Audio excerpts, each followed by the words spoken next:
Здравствуйте! Сегодня я отвечу на такой вопрос. Какую квалификацию нужно иметь учителю русского языка как иностранного? Вопрос далеко не праздный, потому что наши учителя, которые работают в полях где-то за границей, например, в США, они имеют совершенно разный подход, разный опыт работы, разный багаж.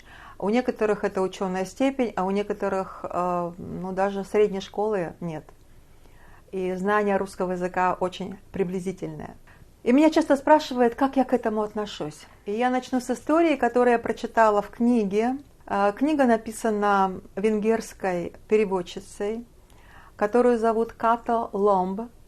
И она жила очень длительную, долгую жизнь. Она родилась больше 100 лет назад, в 1909 году, и умерла в 21 веке, в 2003 году, то есть почти 100 лет прожила. В своей книге «Как я изучаю языки» она описала свою жизнь. И в том числе она пишет вот такую историю. Она оказалась в 30-е годы в Венгрии, в 30-е годы 20 века.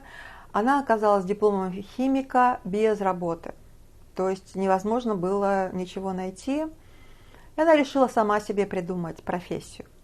Она любила языки, она уже, хотя получила образование химика, тем не менее, она уже тогда любила языки, и она решила эти языки преподавать.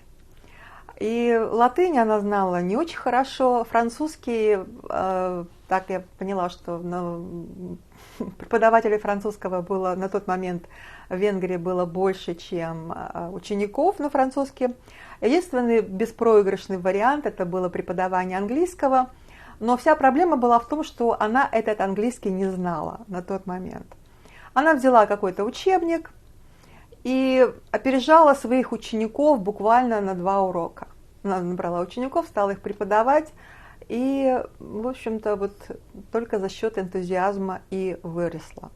В результате Ката Ломб, конечно, очень хорошо выучила английский язык, он стал у нее на таком уровне, на котором можно было переводить, то есть она выросла. Обстоятельства жизненные заставили ее тянуться и этот язык выучить.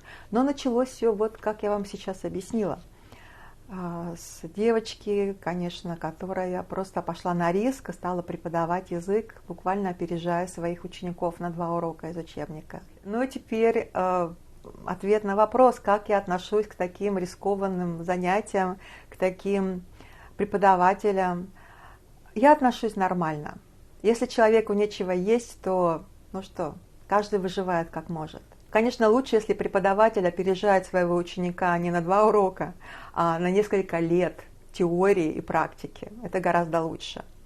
Конечно, каждый преподаватель должен преподавать, а не просто отсиживать часы в аудитории. Преподавателю много требований, и это нормально, но самое главное требование – это умение учиться постоянно, умение расти. И если уж вы начали так свою карьеру, что вы знаете русский совсем немного, то учитесь, растите. Пусть Ката Ломб будет вам примером. Но, как говорили древние, обучаясь, мы учимся сами. Всего вам хорошего.